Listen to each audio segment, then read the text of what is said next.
repaso para el examen parcial. Y acá estamos presentando en la mitad de la pantalla algunas preguntas tipo para el día del examen, que van a tenerlo el día 23, y aquí algunos recuerdos que debemos tener en cuenta y en consideración. Listo, entonces vamos a dar inicio. Hombre de 45 años, residente en Mirones Bajos, procedente de Ucayali, acude a consulta médica refiriendo que al orinar ha notado un volumen como la basa o espuma de cerveza. Hace 7 días. Además, refiere que hace 3 días siente pesadez en las piernas, sobre todo en los pies y tobillos. Al examen físico se le encuentra un signo de Godet positivo. ¿Qué esperaría encontrar en los exámenes de laboratorio? Primero, en esta clase de casitos debemos recordar que tenemos que eliminar nuestros distractores, ¿no? Y tenemos que enfocarnos en aquellas cositas que nos llaman la atención y que le hemos visto en casos clínicos en práctica y así también en cositas que hemos ido diciendo durante las exposiciones de los días sábados, ¿no? En las asesorías. Listo. Entonces, una característica importante de aquí, si bien es cierto en el examen no va a estar subrayada, pero en su mente ustedes tienen que ir identificándolo, es esta clase de datos, ¿no? Es de que este hombre al orinar ha notado esto. Ha notado como espuma de cerveza o como la basa, y eso se los había comentado que era como un indicador de proteinuria. Este sujeto entonces estaría perdiendo proteínas por la orina, ¿ok? Entonces los niveles de proteína por ahí los vamos a ir encontrando elevados. Dice hace 7 días, ok, estamos ante un cuadro agudo, pero recordemos que tenemos que ir enfocándonos hacia las clases de preguntas que nos pueden hacer en laboratorio, ¿no? Dice, y refiere hace 3 días que siente pesadez en las piernas, sobre todo en los pies y tobillos. Y vamos recordando nuestras triaditas. ¿Por qué? Porque aquí vamos encontrando edema. Recordemos que usualmente son en las zonas de declive, ¿no? Piernas, pies y tobillos. Y esto es básicamente lo que nos está dejando esta impregnación o signo de Godet positivo, que viene a ser la impregnación de la huella, usualmente utilizada el dedo anular o el dedo pulgar, en la cual van a notar que en las zonas de declive se queda esta impregnación del dedo, ¿no? Signo de Godet positivo que me hace referencia a este edema y me dice qué esperaría encontrar en los exámenes de laboratorio. Y empezamos a ver, ¿no? De que tenemos proteinuria en rango nefrítico, en la recolección de orina de 24 horas, que alcanza cifras de más de 3,5 ohmios. Entonces ya me están empezando a preguntar acerca de si estamos ante un rango, si estamos ante uno de rango nefrítico o nefrótico, o sea, esa clase de problemas, ¿no? Ya voy ubicando el tema en mi mente.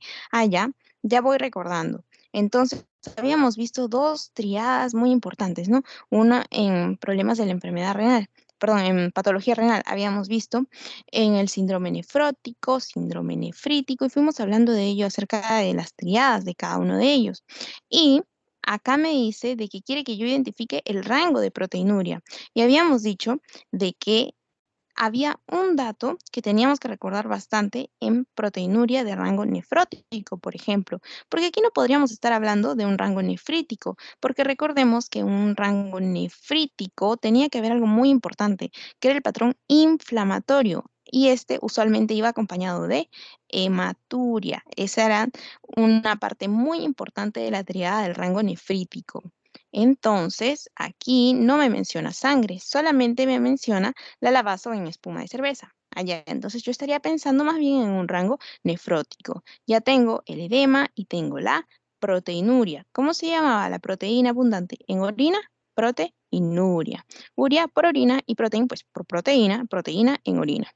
Listo. Entonces, pero me dicen, desde la A hasta la D, todas me dicen proteinuria. Ya. Pero el rango nefrítico ya dijimos que yo lo descarto porque aquí no veo hematuria, no veo sangre en orina. Listo, entonces tendríamos que estar ante uno nefrótico. Ok, nefrótico. Ahora, ¿qué rango de proteinuria usualmente me daba esta lavaza o espuma de cerveza abundante? Yo les había dicho de que había un dato que tenían que recordar y es justamente el que he puesto aquí. Les había dicho, la proteinuria en rango nefrótico va a alcanzar un rango superior de proteínas mayor de 3,5. Entonces, yo debo recordar, ¿en qué tiempo se hace esta recolección de orina? ¿En 24 o en 72 horas? No, no puede ser en 72 horas. Es de 24 horas. Proteína en orina en 24 horas. Listo. ¿Y cuándo estamos ante un rango nefrótico? cuando las proteínas se encuentran por arriba de 3,5. Y eso es pregunta hasta para la vida en medicina, ¿no? Entonces esta vendría a ser nuestra respuesta. No, no le he marcado. Aquí. Aquí se los voy a poner y luego les voy a pasar el documento. Listo. Ahora pasemos a la siguiente. Ahora aquí lo que quería enfocar y más que todo resaltar es de que ustedes pueden encontrar esta clase de datos en su examen, ¿no? En la que ustedes dicen, oh no, muchos datos, ¿ahora qué voy a hacer? Recordemos que cuando hablamos de proteinuria, hablamos de proteína en orina, la cual puede ser cuantificada de la siguiente forma. Bueno, en esta forma es más cualitativa, ¿no? Más. Recordemos que esto se le conoce como tres cruces. Esto se le puede denominar una cruz, dos cruces o tres cruces. Es como que leve, moderado o ya alto, ¿no? Y en este caso, tres cruces después ya va abundante. Y aparte encontramos en este examen hematíes negativos. Si tenemos el dato de hematíes negativos, ya estaríamos hablando ante uno de tipo nefrótico. Porque cuando encontramos este patrón inflamatorio positivo, ya hablamos de un rango nefrítico. Y recordemos que en el síndrome nefrítico sí hay proteinuria, pero no en rango nefrótico. Muy bien, después, ¿qué más me dice? Gérmenes negativos. Y si encontraríamos gérmenes positivos, ¿podríamos estar hablando de una infección? Claro, muy bien. Ahora, en el color, perdón, encontramos tipo amarillo, ya, aspecto transparente, muy bien. Características normales, leucocitos de 1 a 2 por campo, lo cual es normal, y densidad 1033. Muy bien, 1033, 1034, ya, muy bien. Leucocitos 1 a 2 por campo es normal. Listo. Entonces, aquí, ¿qué es lo que quería que vayamos recordando? Lo que quería que vayamos recordando era nuestras triadas. Recordemos que en un síndrome nefrótico encontramos el dato de proteinuria, en el síndrome nefrótico, proteinuria mayor de 3,5 en orina de 24 horas. El edema, usualmente en las zonas de declive por la gravedad. Y la hipoalbuminemia. ¿Qué es lo que le está dando esta característica de la basa o espumosa a la orina? Es básicamente la albúmina. Entonces, yo en el paciente que está perdiendo albúmina por la orina, entonces, ¿cómo voy a encontrar en sangre? Pues hipoalbuminemia. Listo. Ahora, en el síndrome nefrítico, por otro lado, ya les había dicho de que esto es un patrón inflamatorio. Entonces voy a encontrar hematuria. ¿Qué más voy a encontrar en el síndrome nefrítico? El edema. Sí, también voy a encontrar edema. Recordemos que el paciente también pierde proteínas, pero no tanto como en el síndrome nefrótico, ¿no? Aquí encontramos una proteinuria, pero en rango no nefrótico. Y aquí también vamos a encontrar esta característica de hipertensión arterial. Entonces aquí también les dejo una serie de imágenes que podemos asociar con el síndrome nefrítico. Aquí también está la hipertensión, la visión borrosa, también asociada a la hipertensión, también oliguria, también encontramos la azostemia, que aquí hay otra palabra. Ok, esto quiere referirse a la acumulación de los gases, la acumulación de nitrogenados. Ajá. Y aquí tenemos azodemia, ese era el término, azodemia, dije azotemia, no, ok, azodemia, la acumulación de los nitrogenados. Y eso genera usualmente malestar, dolor de cabeza. Después tenemos la proteinuria, no en rango nefrótico, y la hematuria, ¿no? La sangre en la orina. Y por otro lado, el síndrome nefrótico, tenemos el edema, la taquicardia, las hiperlipidemias por compensación de proteínas por parte del hígado, y también tenemos náuseas, vómitos, ¿no? Listo. Muy bien. Entonces esas son características que debemos ir recordando. Ahí les dejo unos cuadritos más para que puedan ir viendo. Y aquí vemos, hombre de 30 años, ya, ok, San Juan del Urigancho, procedente de Cerro de Pasco, que son nuestros distractores, acude a consulta médica refiriendo que al orinar ha notado espuma hace 7 días. Refiere que hace 3 días siente pesadez en las piernas, sobre todo en los pies y tobillos, es nuestro mismo paciente, creo. Y en el examen físico se le encuentra el signo de Godet positivo. ¿Qué más esperaría encontrar en el paciente? Pues en el paciente, además, esperaríamos encontrar, por ejemplo, creo que acá lo he marcado, ay, no, no lo he marcado, pero aquí está.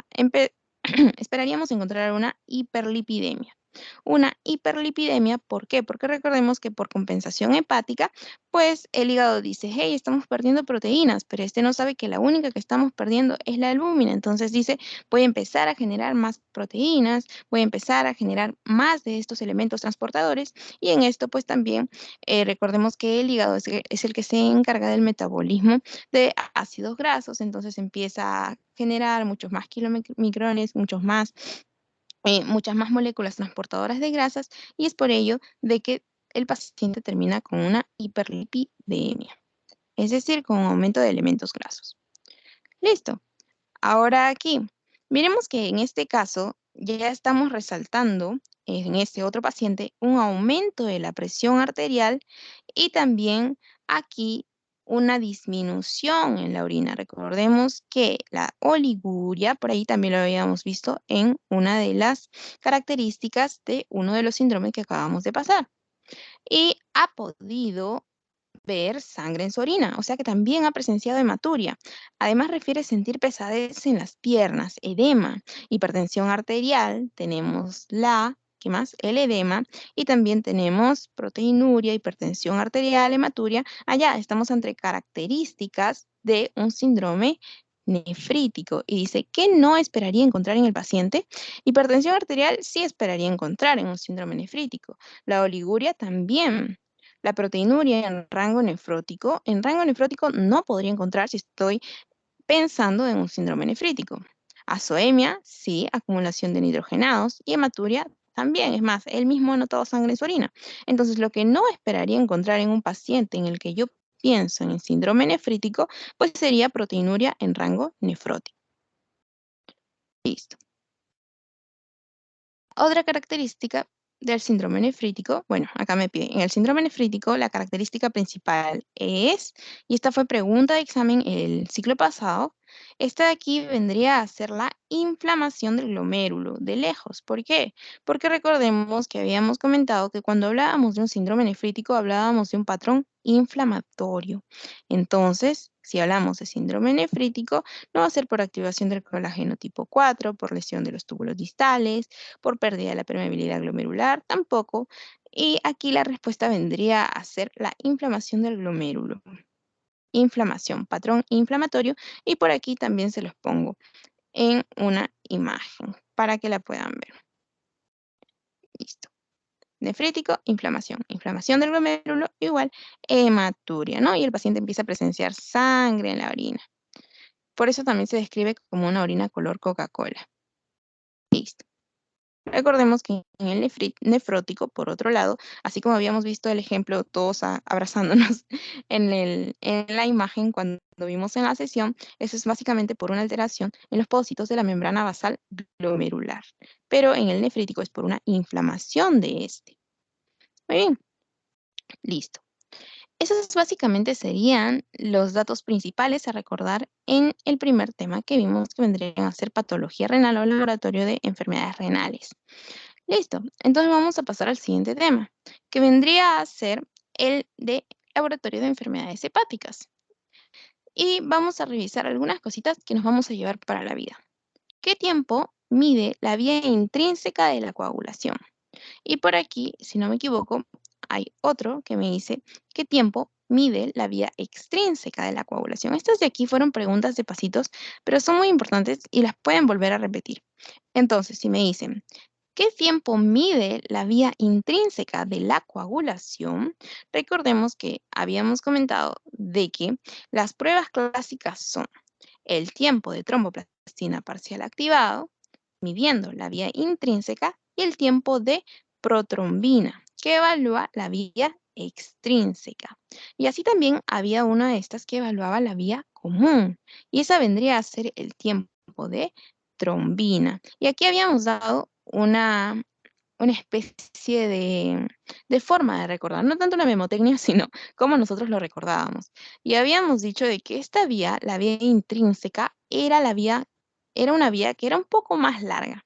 Entonces, al ser una vía un poco más larga, es más, tenía un tiempo de duración más largo, de 25 a 45 segundos, al tener este tiempo más prolongado, por así decirlo, en comparación de la vía extrínseca, habíamos dicho de que iba a tener el nombre más largo. En realidad esto tiene toda una explicación fisiopatológica, fisiológica, pero por motivo solamente de recordarlo así, vamos a decir de que, ya, esta tiene el tiempo más largo de 45 segundos, entonces este va a tener el nombre de vía intrínseca, ¿no? Porque supuestamente en ese momento habíamos dicho ya nombre largo con abreviatura larga. Ok, y en la vía extrínseca, esta de aquí, que vendría a ser un poco más corta, como pueden ver por los niveles, allá, esta de aquí va a tener el tiempo de evaluación, pues va a estar dado por el tiempo de protrombina, también un tiempo más corto. Listo, porque el tiempo de protrombina es de 10 a 14 segundos y este es de 25 a 45 segundos. Entonces, entonces yo digo, el que mide la vía intrínseca de la coagulación vendría a estar dado por vía intrínseca. Yo recuerdo y digo, el TTPA, porque habíamos dicho de que intrínseca era la de 25-45 segundos, tiempo más largo. El nivel también era más largo en la cascada de coagulación. Entonces yo digo de que se va con el número más largo, ¿no? Es el TTPA. Listo. Y en el de la vía extrínseca, el cual medía un tiempo más corto, ¿no? De 10 a 14 segundos, entonces se va a ir con la vía extrínseca, que es el más corto en la cascada. Y el tiempo que va a medir la vía común vendría a estar dado por el tiempo de trombina. Esos son datitos que tenemos que recordar. Otra pregunta que se puede hacer es en la cascada de coagulación, ¿cuáles son los factores vitamina K dependientes? Y para esto habíamos dado una memotecnia. Para esto habíamos dicho qué sucedió en 1972, haciendo referencia básicamente a que aquí en 1972 teníamos al factor 10, 9, 7 y 2. Porque el 1 por el 10, el 9, el 7 y el 2, y así básicamente decíamos de que estos eran factores vitamina K dependientes, es decir, de que necesitaban el consumo de ciertos alimentos que contenían, cuyo contenido era de vitamina K, específicamente para obtener la epoxidorreductasa, y que esta a través de metabolismo hepático pueda dar lugar justamente a la escisión de estos factores, el 10, el 9, el 7 y el 2. Listo. Ahora, por aquí tenemos otra pregunta y me dice, ¿usted sospecha de una enfermedad originada en el tracto biliar? En el tracto biliar, las pruebas de fosfatasa alcalina le salen elevadas y el perfil hepático también para comprobar una afectación biliar. ¿Qué indicador de laboratorio vería y cómo esperaría encontrarlo para comprobar que la lesión es hepatobiliar? En este caso, en este caso por aquí, les había puesto esto de aquí, en el cual habíamos dicho de que teníamos que recordar básicamente que dentro del laboratorio de pruebas hepáticas teníamos a una de ellas que es muy importante, vendría a ser la fosfatasa alcalina. Pero dentro de todo lo que habíamos dicho acerca de la fosfatasa alcalina, habíamos dicho de que esta también nos ayudaba bastante a ver em, a ver de qué clase de patología estábamos hablando. Es decir, de que comprobábamos esta fosfatasa alcalina si era de origen desde el tracto biliar, midiendo en compañía también la gamma-glutamil transpeptidasa. Habíamos dicho de que este también formaba parte de nuestro laboratorio de enfermedades hepáticas, ¿no? O sea, dentro de nuestro perfil hepático. Y nosotros, al hacer esta prueba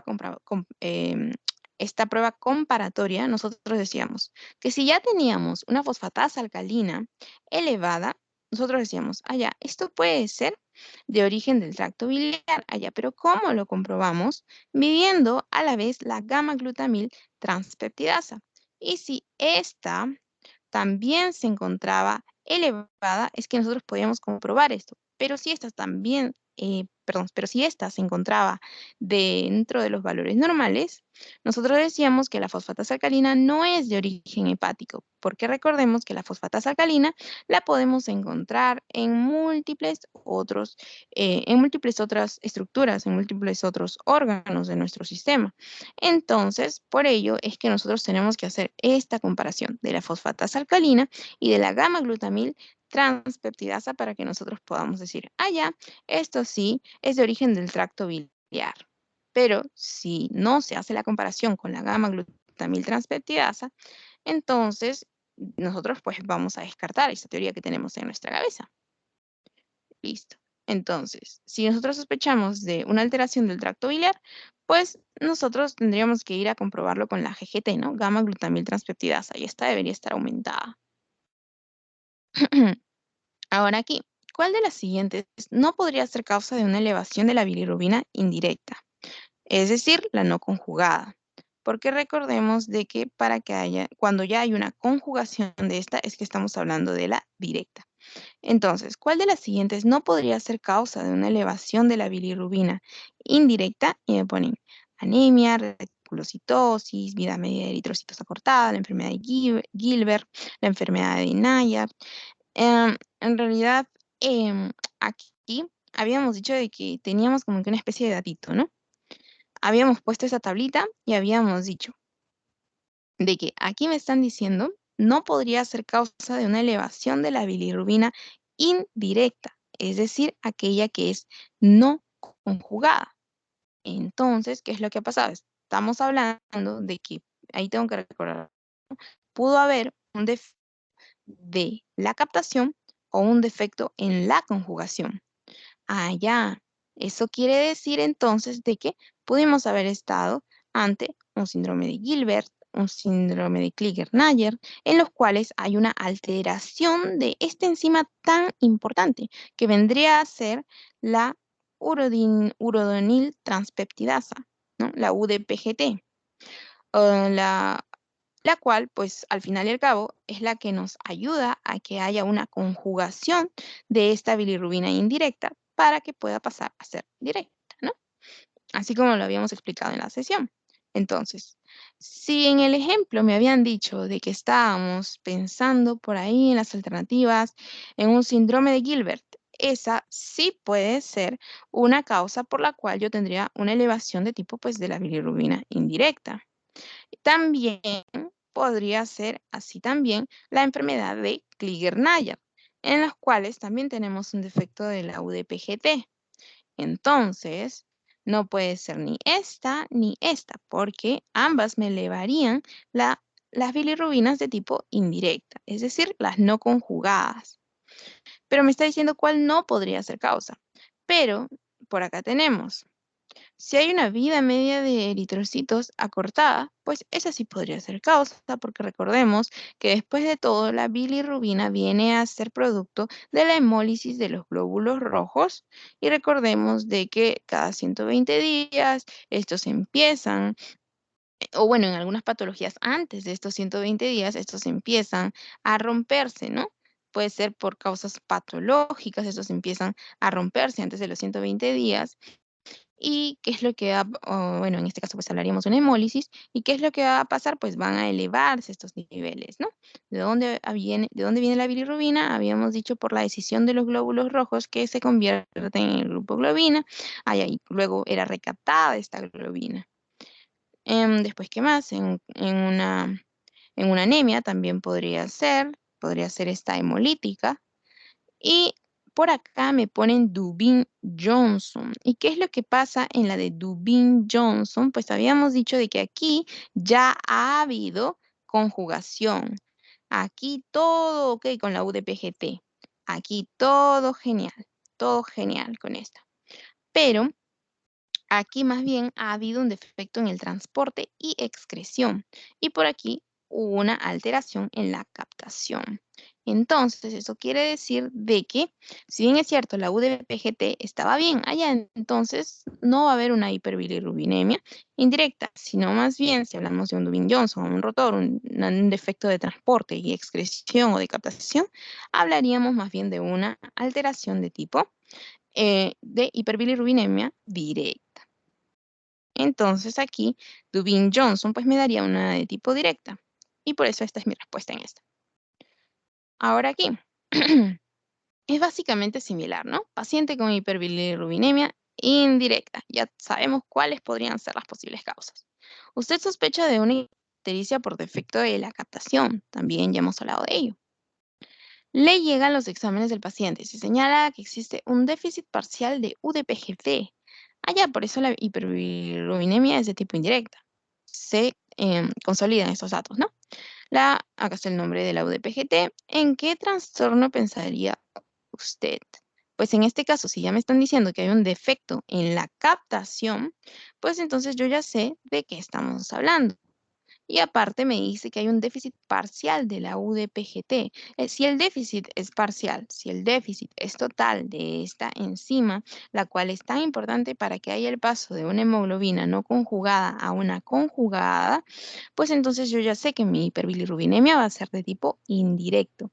Entonces yo digo, voy a mi imagen, si aún no recuerdo, y digo, si me está diciendo en qué trastorno pensaría usted y me está hablando ya de una hiperbilirrubinemia, y decir, en las hiperbilirrubinemias indirectas yo tengo de dos tipos, repetimos, en el síndrome de Gilbert y en el síndrome de Kliger-Nayer. En el síndrome de Gilbert hay un defecto en la captación y en el de Kliger-Nayer hay un defecto de la conjugación. Allá. Entonces, yo digo de que si hay un déficit parcial de esta en la captación, yo ya sé que estamos hablando del síndrome de Gilbert. Defecto en la captación, una hiperbilirrubinemia de tipo indirecta. Listo. Y esta es más como la anterior. Y por aquí había puesto unos ejemplos nuevos. Ah, ya, acá están. Unos nuevos ejemplos, los cuales, porque los anteriores son como el que hemos estado revisando, para que practiquen. Pero aquí este es uno que me importa bastante. Dice, si usted sospecha de una hepatitis viral como una causa posible de necrosis hepática, ¿qué examen de laboratorio apoyaría su diagnóstico? Entonces, aquí debemos recordar de que habíamos visto patrones em, patrones en los cuales ante una clase específica de daño, ante un daño específico en una enfermedad, en una patología, estamos en el hígado, entonces hablaríamos de una patología hepática, estaríamos orientando nuestra mente hasta cierta elevación de ciertos elementos que hemos visto dentro de este laboratorio hepático.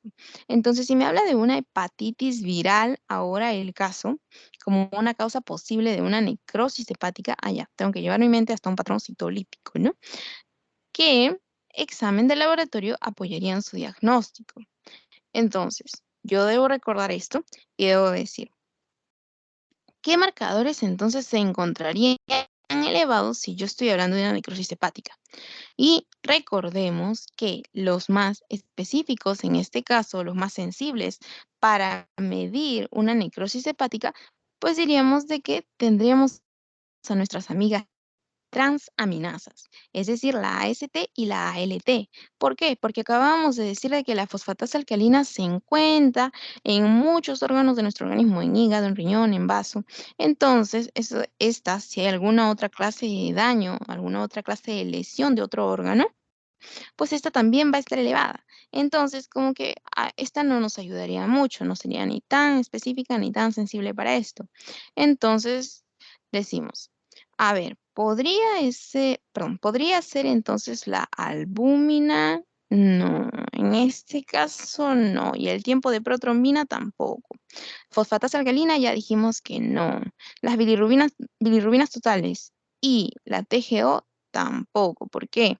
Porque habíamos dicho de que las más sensibles y las más específicas ante el daño de células hepáticas, pues recordemos que si hablamos de una necrosis, hablamos de daño de las células hepáticas, entonces pues ya estaríamos dirigiendo nuestra mira hacia aquellas que me dan esta clase de patrones citolíticos. Y esta clase de patrones citolíticos me lo va a dar las transaminasas, es decir, la TGO y la TGP, o también conocidos por su nombre AST y ALT, ¿no? AST y ALT en español y TGO y TGP en inglés. Listo. Y recordamos entonces. Ay, por acá. Entonces, recordemos que las principales causas de una enfermedad hepática, dentro de las cuales encontraríamos una necrosis celular o patrón citolítico, vendrían a ser dentro de las causas agudas, porque recordemos que los de la hepatitis son hepatotróficos, es decir, de que tienen afinidad, una gran afinidad para irse al hígado. Después también tenemos las hepatitis tóxicas, las hepatitis alcohólica, necrosis isquémica, entre las principales causas agudas. Y por aquí en la lámina el doctor les puso. ¿Y a quién tenemos aquí? A la AST y a la ALT como nuestros marcadores más fidedignos. La DHL, la lactato deshidrogenasa, no tanto. ¿Por qué? Porque está proveniente de otros, entonces no es tan hepatoespecífica. La AST y la ALT, por otro lado, sí. Ahora, recordemos esto de los nombrecitos. AST es aspartato aminotransferasa y la ALT aminotransferasa. AST o TGO y ALT o TGP. Eso no vaya a ser motivo por el cual ustedes vayan a perder algunos puntos en el examen. Entonces, por eso se lo recuerdo. Esta fue pregunta de examen el ciclo pasado, al igual que esta. Entonces, dice, paciente varón de 54 años que ingresa por emergencia por dolor intenso en hipocondrio derecho, náusea y vómito. Por ejemplo, si en el examen no lo encuentran de manera ordenada, recuerden que si ya estamos hablando de hipocondrio derecho, o también podrían decirles flanco derecho, ustedes ya tienen que estar ubicados en qué estamos hablando, más o menos. Ustedes podrían decir, ya, por mis recuerdos vagos de anatomía, puedo decir de que ahí encontrábamos al hígado, ¿no? Ya, después, ¿qué más me dice? Náusea y vómito y antecedentes de ingesta de alimentos de dudosa procedencia. Al examen clínico, nosotros encontramos una hepatomegalia moderada. Examen de laboratorio de TGO, o sea, la AST, de 582, la ALT de 497 y la bilirrubina directa en 0,7, bilirrubina indirecta de 0,5. ¿Qué patrón predominante identifica en el paciente? Entonces aquí yo digo, uy, no, me están poniendo los valores, porque también les pueden poner los valores en el examen, ¿no? Ahora último han empezado a añadirlo. Antes no lo ponían, pero ahora sí han empezado a añadirlo. Entonces, ¿qué es lo que podría pasar aquí? Si aquí hablan de un valor de 582 y uno de 497, lo primero que me voy a preguntar es, ¿esto está alto, está bajo o está normal? Ahora, lo que yo debo recordar en esta clase de cositas es esto, los marcadores y el valor normal. Deben recordar que las transaminasas de por sí no van a pasar, no van a ser tan altas. Miremos aquí, la ALT va de 5 a 37 unidades por litro. La AST va a ser de 10 a 41, también unidades litro. Y aquí está en 582 y aquí en 497. Ahora, otra cosita que quería decirles es de que, espero que puedan ver esto de aquí. Bueno, esta tablita me la creé yo para medicina 2. Después se las voy a pasar también, por si es de utilidad para ustedes. Esta sección morada que están viendo es básicamente la parte del laboratorio clínico, en la cual ustedes van a ver de que aquí tenemos las dos transaminasas, la AST y la ALT, y miren, ninguna pasa ni siquiera de 60, una de 540 y la otra de 756. ¿Y para qué les mostré esto? Para mostrarles de que estos valores van a depender bastante del laboratorio y también los rangos que estos manejen. Entonces, aquí había visto de que habían puesto unos valores y aquí otros valores según la fuente de la que yo me guié. Entonces, esto va a ser referente al laboratorio. Pero aquí obviamente les están poniendo un valor de 582 y aquí un valor de 497. Obviamente esto no va a estar dentro de valores normales y es por ello de que muchas veces les ponen estos valores alejados de los rangos mínimos para que ustedes puedan decir, ya, esto está recontra elevado. Entonces, 582 y 497. Aquí ya hay una gran alteración. a nivel de las transaminasas. Y habíamos dicho, ¿qué me marcaba las transaminasas? Las transaminasas me marcaban un patrón de necrosis celular. Ya, entonces hay un patrón citolítico de destrucción. Después me está diciendo, ¿no? Bilirrubinas en 0,7, bilirrubina indirecta en 0,5. Ok, aquí no hay mucha alteración. Aquí no hay alteración, perdón. Entonces, ¿qué patrón predominante identifica en el paciente? Ya. Tenemos patrón colestático, patrón bivariante, patrón obstructivo, patrón intersticial y patrón necrótico.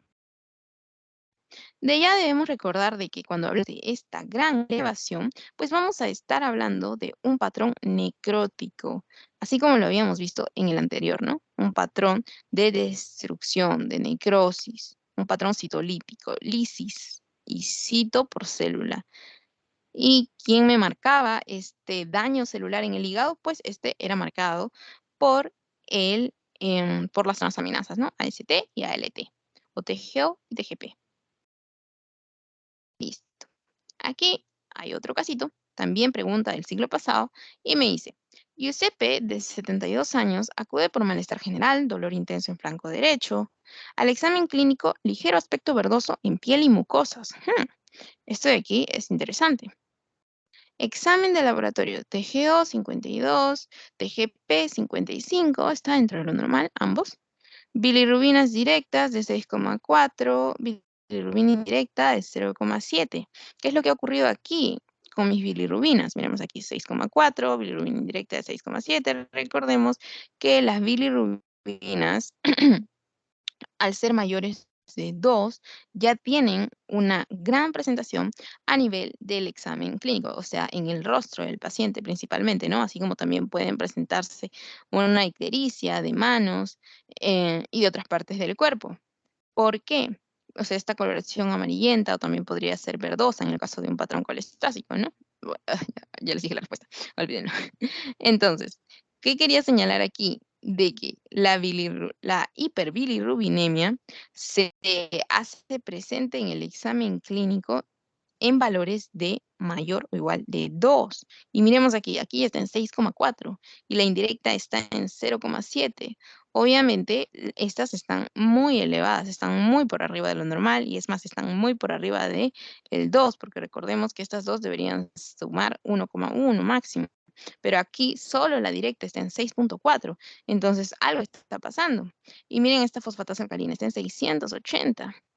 Entonces, me dice, ¿qué patrón predomina identificado en el paciente?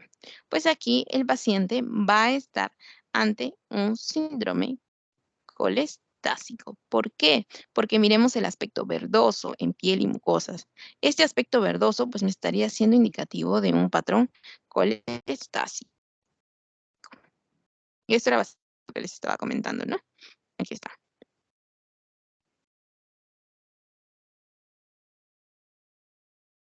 Mostrarse esta clínica de ictericia.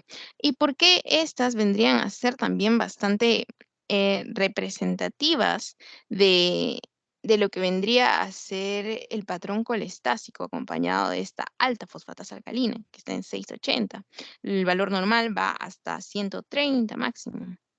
Porque, así como habíamos visto en esta pequeña gráfica, esta me va a indicar en un patrón de colestasis la extensión del flujo de la raíz hacia el duodeno. Y dentro de la célula hepática, dentro del hepatocito, vamos a ver de que esta es bastante indicativa del flujo biliar. Estos hepatocitos se van a encontrar formando los canalículos biliares. Entonces, si hay una detención del flujo de la bilis hacia el duodeno, en esa gráfica que les había mostrado durante la sesión, habíamos visto como un canal grande, habíamos visto que todos estos hepatocitos formaban, en la parte de abajo formaban como bloques el caminito del canalículo biliar. Entonces, al haber una detención del flujo, pues estas iban a lanzar una señal de alerta, ¿no? Es como que hay un atoro en tal avenida, ¿no? Ya, en este caso dirían, hay un atoro por el cual hay una detención del flujo de la bilis. Entonces la fosfatasa alcalina se vería pues elevada, ¿no? Como esta señal. Listo. Entonces aquí estamos ante un patrón colestásico. Listo. aquí, son considerados factores de riesgo cardiovascular. Ya voy trasladando mi mente hacia otro punto. Dice, son considerados factores de riesgo cardiovascular modificables. Y me dice, marque el incorrecto. Bueno, esto de aquí es en realidad no ha sido últimamente tan preguntado, pero sí es importante que ustedes sepan cuáles son aquellos modificables y no modificables. Dentro de ellos debemos recordar que un factor de riesgo modificable es es aquel sobre el cual podemos tener una actuación y este puede llegar a ser cambiado, ¿no? Y me dice, marca el incorrecto. Yo puedo trabajar sobre mi perfil lipídico, yo puedo trabajar sobre mi consumo de tabaco, yo puedo controlar la diabetes, yo puedo también generar cambios en mi dieta, en mi estilo de vida, pero aquello que yo no puedo modificar es el sexo, ¿no? El sexo es algo que nosotros no podemos modificar. Y aquí también más preguntas como esa, y este de aquí sí me importa bastante. Marque el que usted considera como perfil lipídico de riesgo coronario. Este de aquí es una bastante sencilla y a la vez importante, pero igual es motivo de confusión para algunos, ¿no? Y dice, el que usted considera como perfil lipídico de riesgo coronario, y eso lo habíamos visto en toda una diapositiva, ¿no? Y aquí tenemos LDL alto y un HDL bajo, un VLDL bajo y un LDL alto, un LDL alto y un HDL alto. Y aquí es cuando empezamos a decir, alto, bajo, ya, me mareo, marco cualquiera. Pero en realidad, miremos la primera. LDL alto y HDL bajo. ¿Qué quiere decir esta? Esta, pues me quiere decir de que el colesterol, así como lo habíamos denominado, el colesterol bueno, se encuentra disminuido.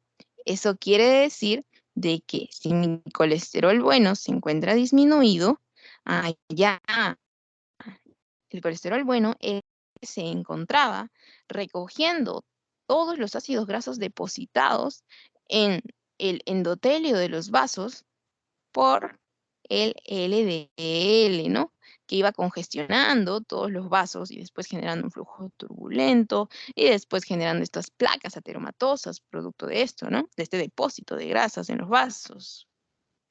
Entonces, si el LDL es alto y el HDL es bajo, eso es un perfil de riesgo coronario. ¿Y cuál es el punto de que yo haya leído esto, Katy?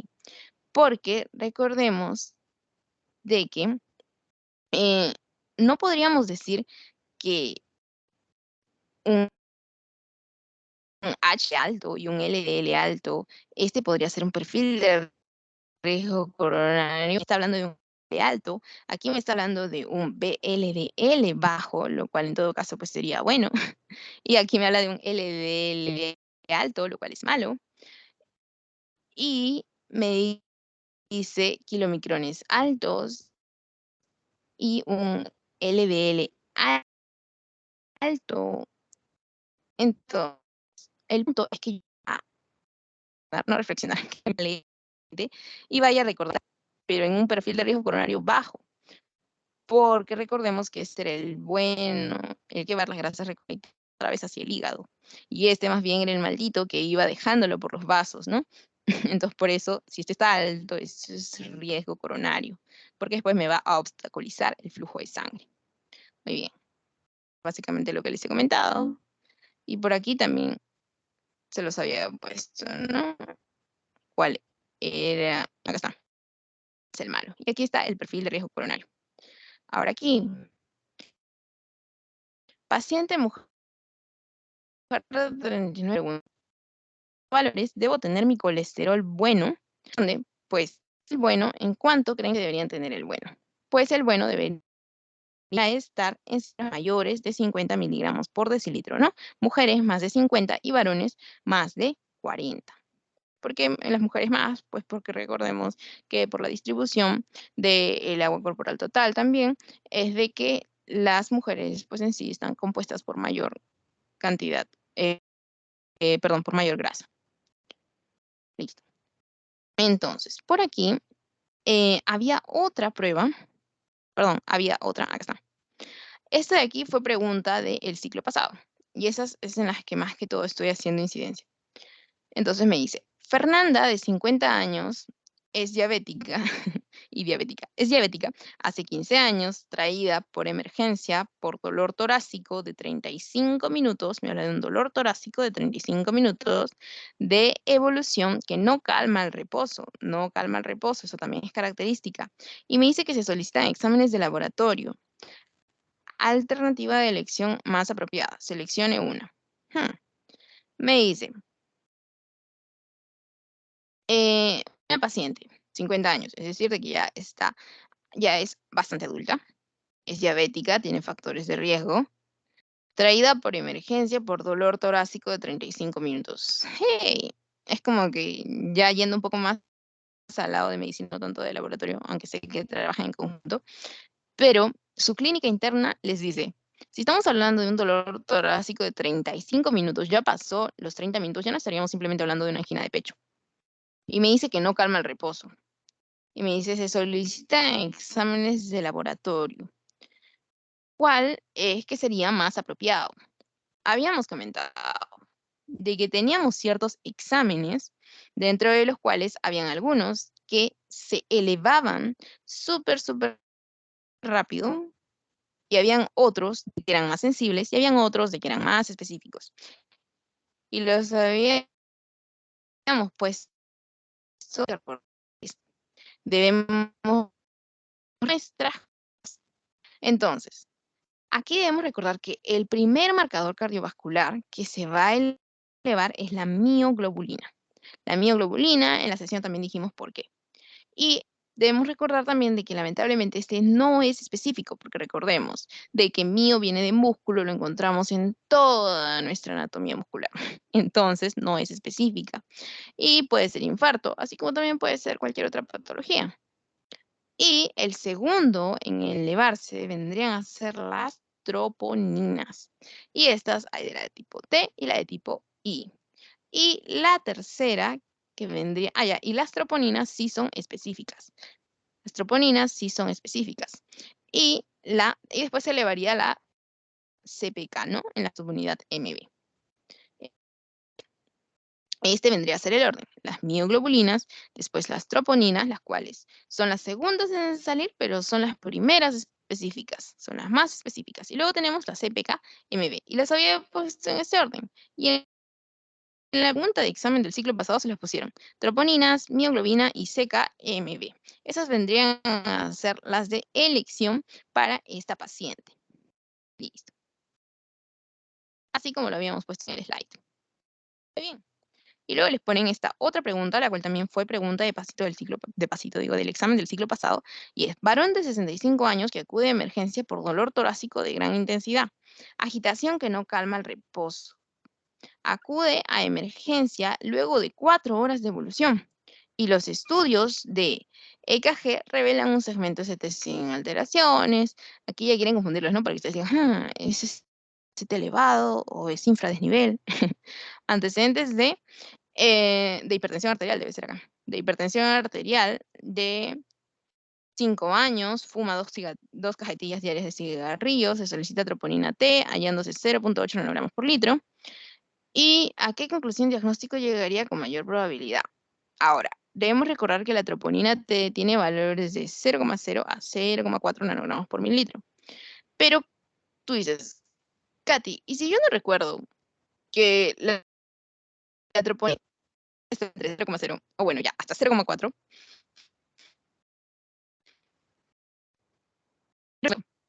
Dice que está en 0,8. Pero miremos aquí, saquen su clínica interna. De 65 años está acudiendo a emergencia. Y me dice, por dolor torácico de gran intensidad y hay agitación que no calma el reposo. Y miren cuánto tiempo ha pasado, chicos. Ha pasado 4 horas también, no sean malos, pues. Acude a emergencia. Y aparte, ese sujeto está acudiendo a emergencia.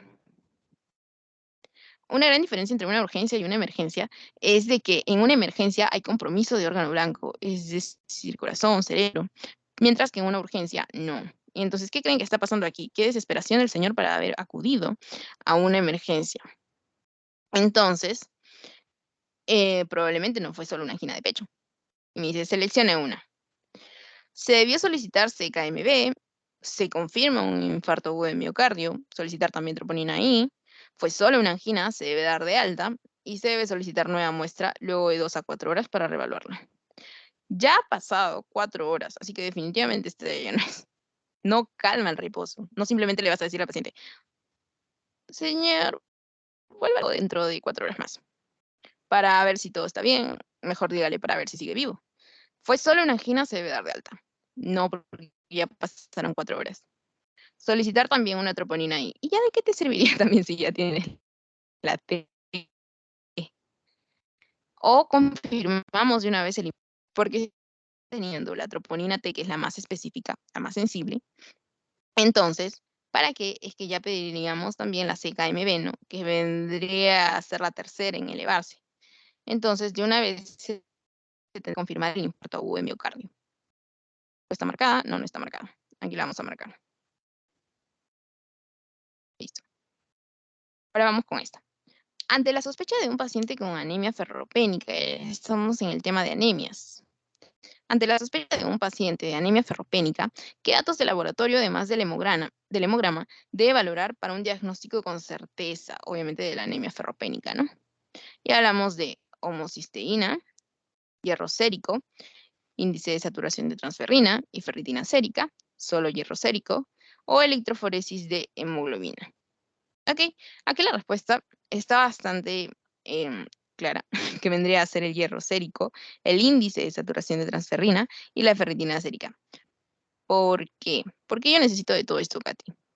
En primera, debemos recordar de que para ya dar este indicativo de que estamos ante una anemia ferropénica, nosotros necesitamos estos tres: el hierro sérico, el índice de saturación de transferrina y la ferritina sérica, o también conocida como perfil de hierro. Perfil de hierro.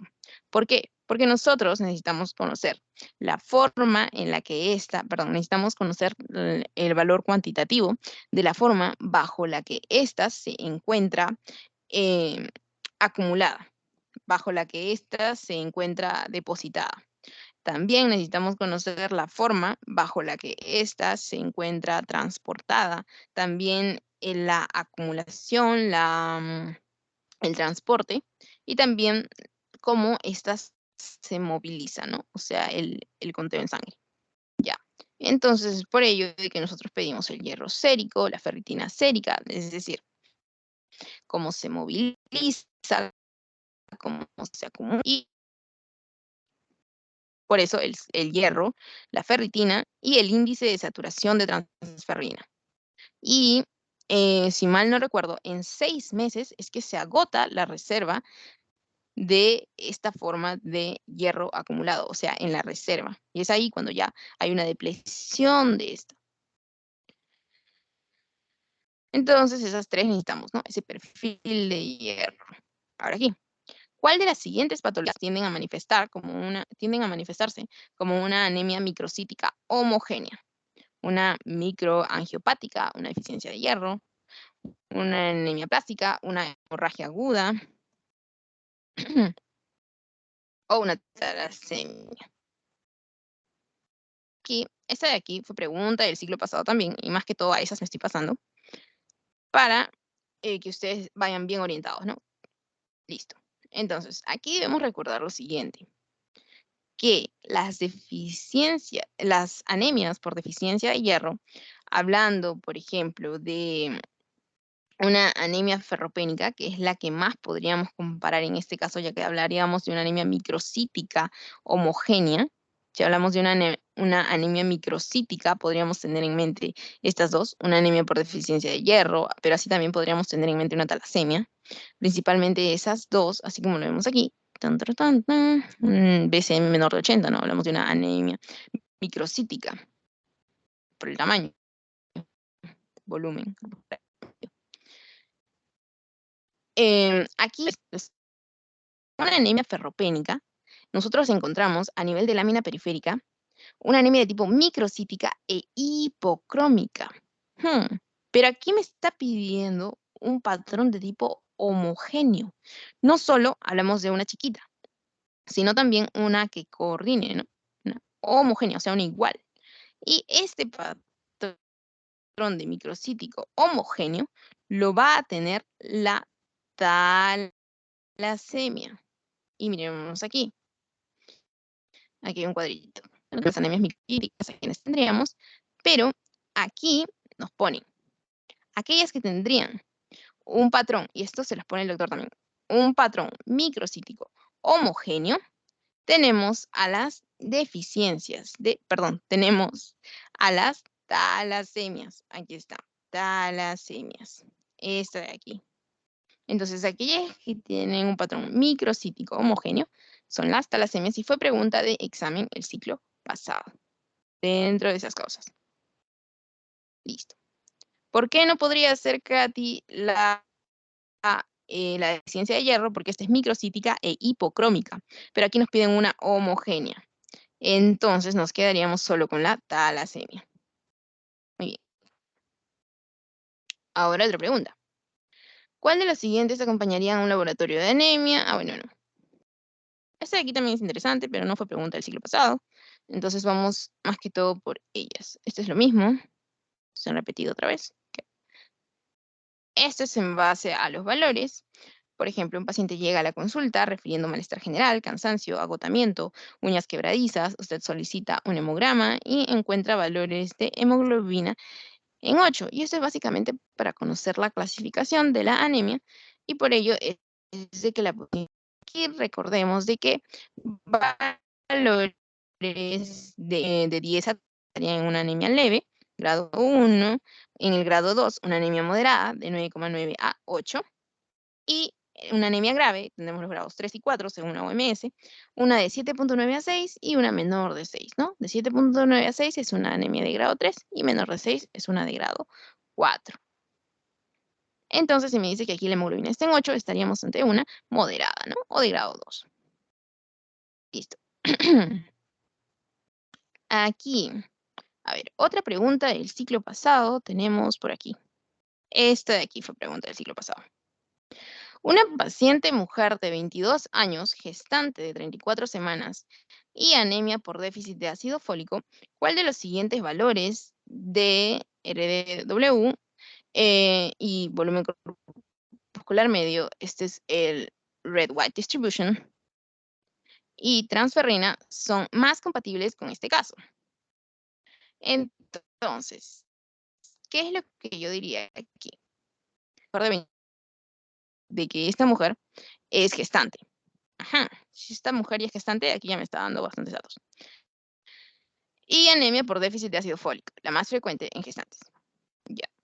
¿Cuál de los siguientes valores de RDW, BCM y transferrina son más compatibles con este caso? Y aquí tenemos que los más compatibles con este caso vendrían a ser, pues, estos de aquí. Recordemos de que este valor vendría a ser comparado con el tamaño de los glóbulos rojos, ¿no? Y va a ir de la manito con este de aquí, con el volumen corpuscular medio. Es básicamente la distribución del tamaño del glóbulo rojo, y creo que por acá se los pongo, la amplitud de distribución del glóbulo rojo. Y miremos aquí. Este R de W vendría a ser la amplitud de distribución eritrocitaria, y en cuál en una anemia con glóbulos rojos, pues, grandes. ¿Y estos para qué nos sirven? Pues, básicamente para diferenciar de una anemia megaloblástica y de una no megaloblástica. Es decir, aquella que tiene un BCM mayor de 100, en este caso mayor hasta de 110, porque recordemos que el BCM normal es de 80 a 100. Entonces, si va por arriba de ese 100, estaríamos hablando de una megaloblástica. Y si va por abajo de ese valor, sería una no megaloblástica. Entonces, si acá me dice de que en esta paciente gestante con déficit de ácido fólico, ¿cuál de los siguientes valores le corresponderían a este?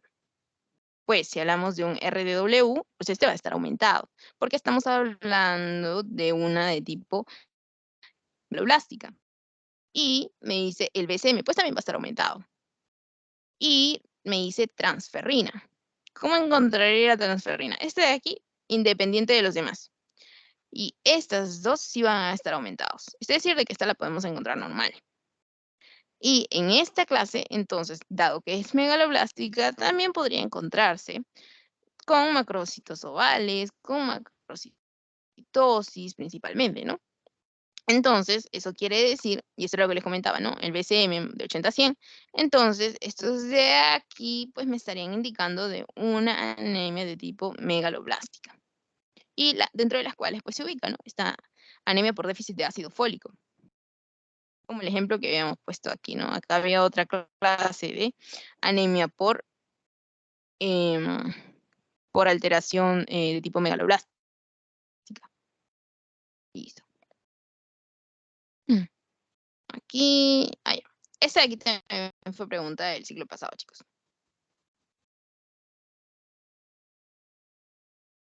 Mm, Dice, en cuanto al grupo sanguíneo, los antígenos del grupo ABO se configuran en el cromosoma, y me pone 14, 21, 9, 1, 19. Esto también lo habíamos llegado a tocar en una sesión.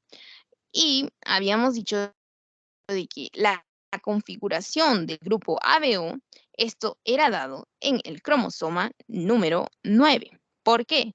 Porque el 1 me daba el RH y el 19 me daba el antígeno H. Pero en el cromosoma 9 era que se daba esta determinación del grupo sanguíneo, es decir, del ABO, no en el 14, no en los demás, ¿no? Sino solamente en el 9. Y eso lo habíamos puesto acá también, por eso se los he puesto aquí. Listo. Tun, tun, tun, tun, tun. A ver, ¿qué otra pregunta? Después las demás, las que las estoy pasando súper rápido, igual también se los voy a pasar.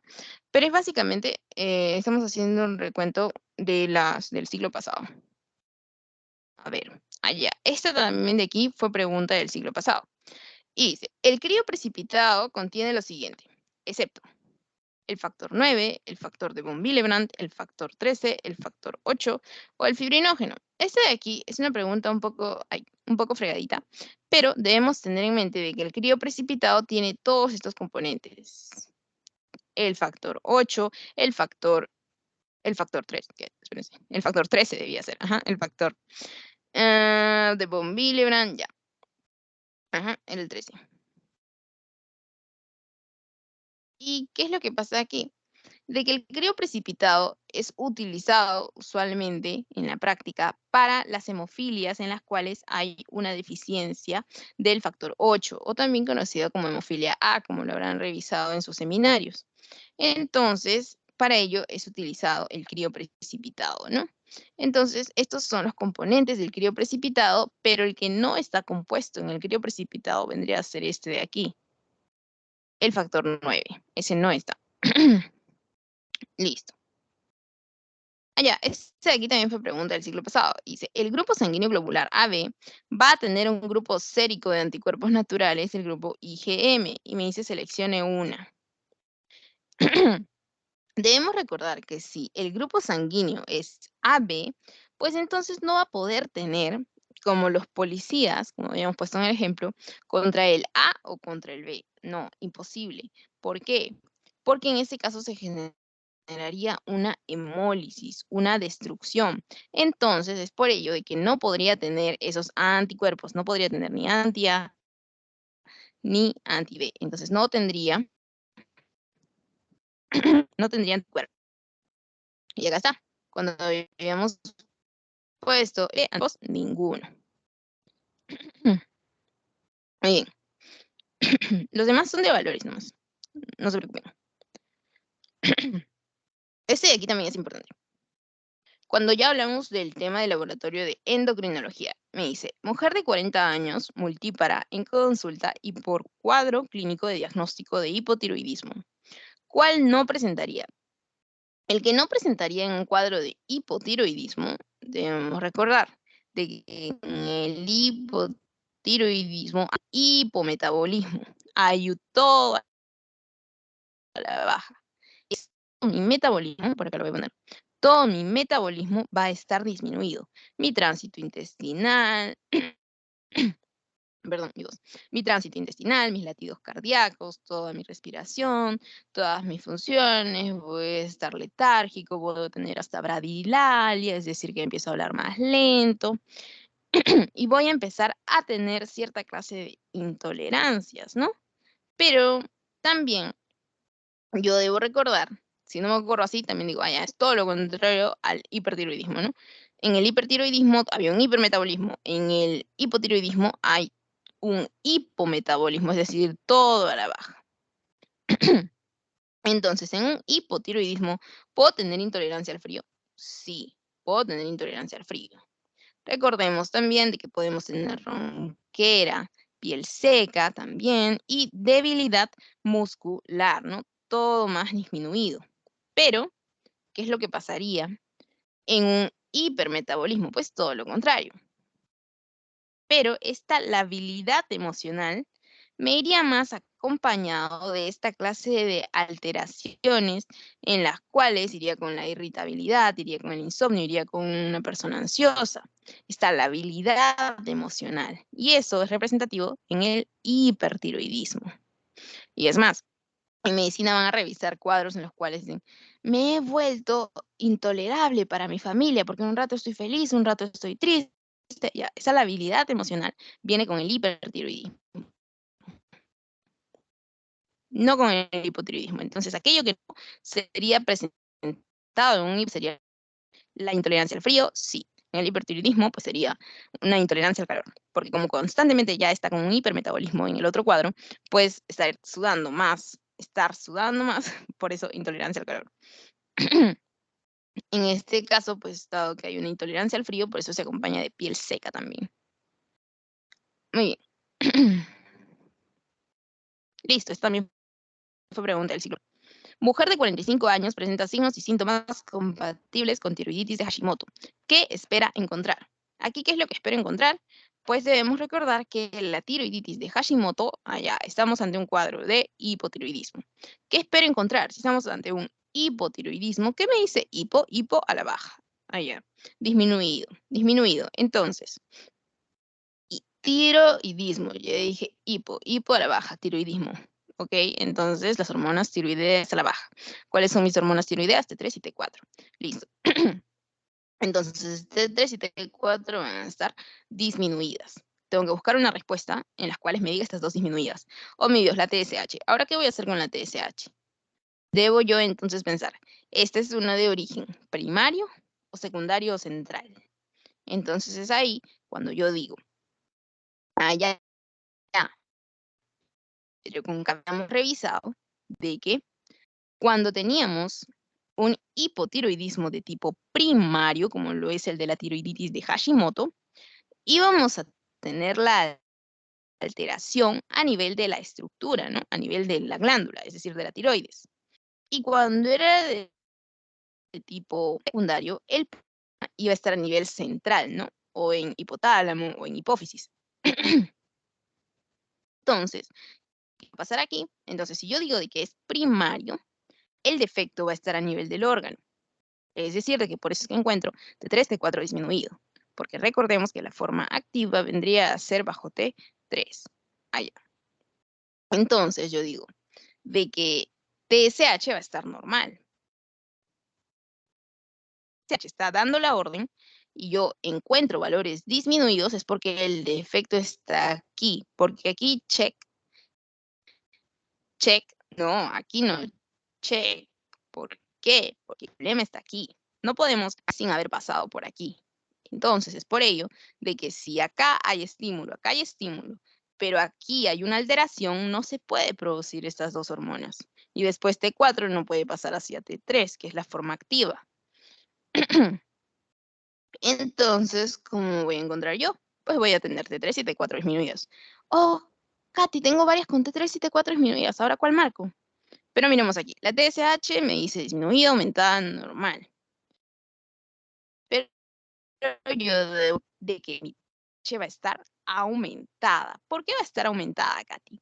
Porque al ver de que aquí no hay respuesta, va a decir, ¿qué está pasando? Voy a empezar a sintetizar más hormona, más impulso, más hormona estimulante de la tiroides para que la tiroides se pueda estimular y pueda haber síntesis de T4 y posteriormente T4 se pueda convertir en T3 y esta pueda ir hacia los tejidos diana.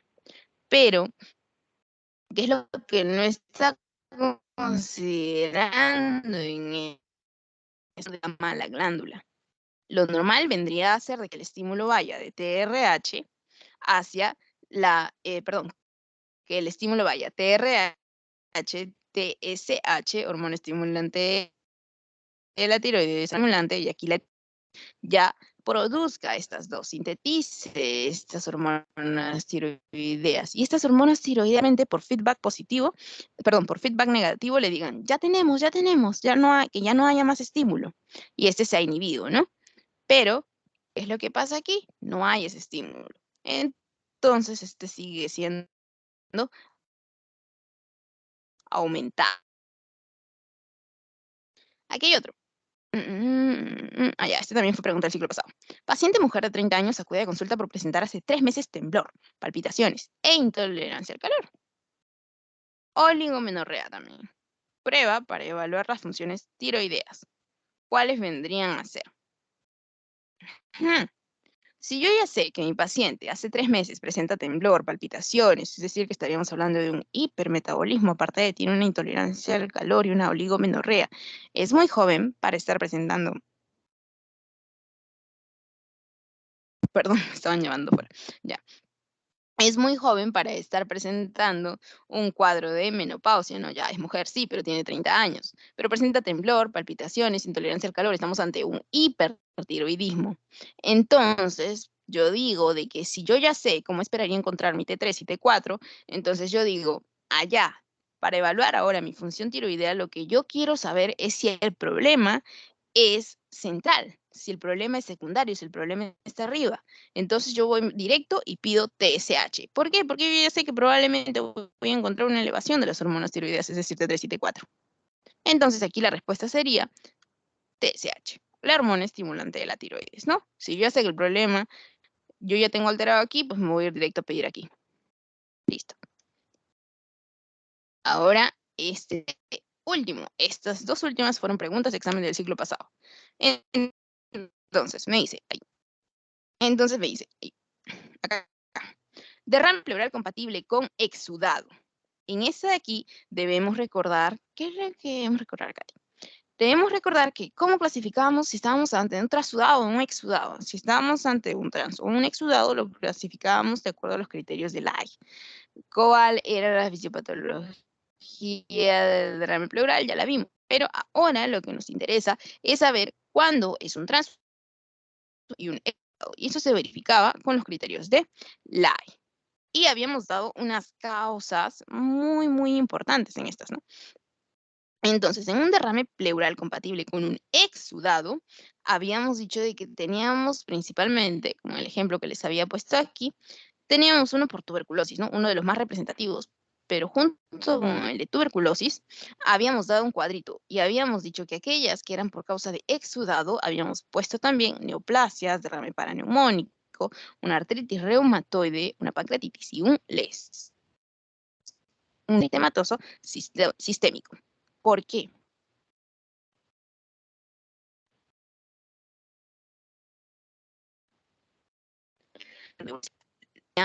De manera que dejé de compartir. Ay, no, qué extraño. Ya bueno, que cuando hablábamos de un exudado, estábamos hablando de aquella que venía de tipo local o regional, pero cuando hablábamos de tipo transudado, estábamos hablando más que todo de aquella que venía proveniente de otro órgano, ¿no? Como por ejemplo una insuficiencia cardíaca congestiva, es decir, corazón, síndrome nefrótico, riñón, cirrosis hepática, hígado. Síndrome de Meigs, estábamos hablando de un tumor benigno, perdón, de un tumor ovárico benigno, ¿no? Entonces, una neoplasia. Ya, pero estamos hablando de una neoplasia que viene de otro órgano. Entonces, aquel local, regional, que podría ser compatible, en este caso, pues vendría a ser un lupus eritematoso sistémico, ¿no?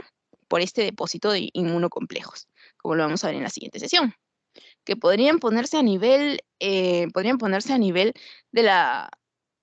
del pulmón, o sea, a nivel de esta cavidad virtual, a nivel de la membrana pleural, sí, sí podrían. Listo. Es por eso que se podrían escuchar hasta frotes. Muy bien, sigamos. Ok. Y aquí la respuesta entonces vendría a ser lupus eritematoso sistémico. Ya explicamos las causas porque todas las demás vendrían a ser orígenes transudados. Y esta de aquí. Seleccione una de las causas de exudado. De las causas de exudado, aquí vamos a tener cociente LDH, LPL, LDH suero mayor de 6.6, cociente LDH suero, LPL mayor de 6.6. Aquí vemos a una memotecnia muy curiosa que vendría a ser que si estábamos hablando de un exudado, estábamos hablando de ex, superaron a la ex, entonces mayor. Esa había sido nuestra memotecnia, ¿no? Entonces pasamos esas cifras. Pero aquí tenemos que tener ojito a la siguiente tabla. Que aquí estábamos hablando, si bien es cierto, esto de aquí es bastante compatible con el resultado, ¿no? En realidad yo odio cuando ponen seleccione una porque no te dice seleccione la verdadera o seleccione la falsa y tienes que estar como que, ¿cuál marco? Pero aquí tenemos que recordar este cuadrito. Miremos aquí, este de aquí sí lo tenemos que tener bien en mente. Ya habíamos dicho que cuando estábamos ante un exudado, ya estas cifras las pasábamos, excepto en la albúmina suero y albúmina del líquido pleural, porque en estas era lo contrario. Aquí era menos y aquí era más. Aquí era menor de 12 gramos por litro y aquí era más de 12 gramos por litro. Esa era la excepción de nuestra hemotecnia. Entonces, aquí, ¿cuál era el problema? Como por ejemplo, y lo que ocurre aquí es de que es suero sobre el líquido pleural. Y cuadro me dice líquido pleural sobre, como que, qué rata. Por ejemplo, no podría ser. Ahora, ¿qué es lo que pasa en la segunda? Me dice aquí de que la gradiente de albúmina suero, albúmina líquido pleural en 12 gramos por litro. Esa sí es compatible con un EPA. Mientras que las demás, no. Entonces ya vimos de que tengo que estar atenta a si es primero suero, si es luego líquido pleural, porque eh, eso de ahí me puede jugar en contra, ¿no? Hablemos aquí. Suero, líquido pleural, suero.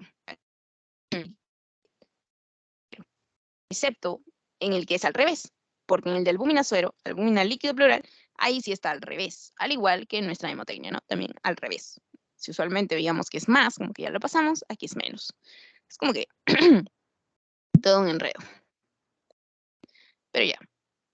Y aquí tenemos otra muy importante que también les había comentado, que vendría a ser este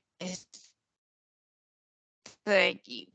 Varón de 63 años, cirrosis presenta fiebre, malestar general, dolor abdominal, HL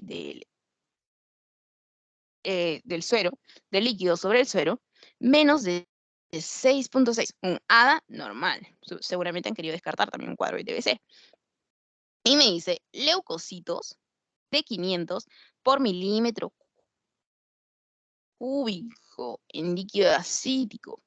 Este dato ni se les ocurra pasárselo porque hay leucocitos en 500 por milímetro cúbico. ¿Y qué les había dicho yo? De que cuando estábamos ante cuadros muy relativos, como por ejemplo, vendrían a ser los de una peritonitis bacteriana espontánea, encontrábamos los leucocitos por arriba de 250.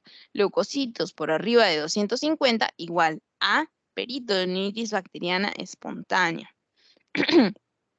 Y eso es muy frecuente en los cuadros de ascitis, así que eso no se les puede pasar. Muy importante. Listo. Y aquí tenemos que una mujer de 52 años de rodilla izquierda, puede ser la derecha o la izquierda, la que sea, lo ponen para distraerlos. Líquido articular, volumen de 35 mililitros. En relación al diagnóstico de artritis séptica, me ponen artritis séptica. ¿Qué es lo que podría pasar aquí? Me dice que hay un aumento de... Entonces yo digo, ¿por qué ha podido ocurrir esto? Si yo hablo de sepsis, ¿De qué elemento podría estar hablando? Si ya me dicen de que aquí, entonces esta no podría ser porque no me está haciendo útil. Ok, entonces, aunque me quiera decir una infección, pues tendría que ser positivo, así que esta no. Aumenta la concentración de glucosa.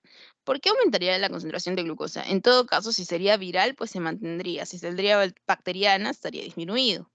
Porque ya habíamos dicho que gran consumo de glucosa lo generan las bacterias. Disminución del lactato. Esto tampoco podría ser.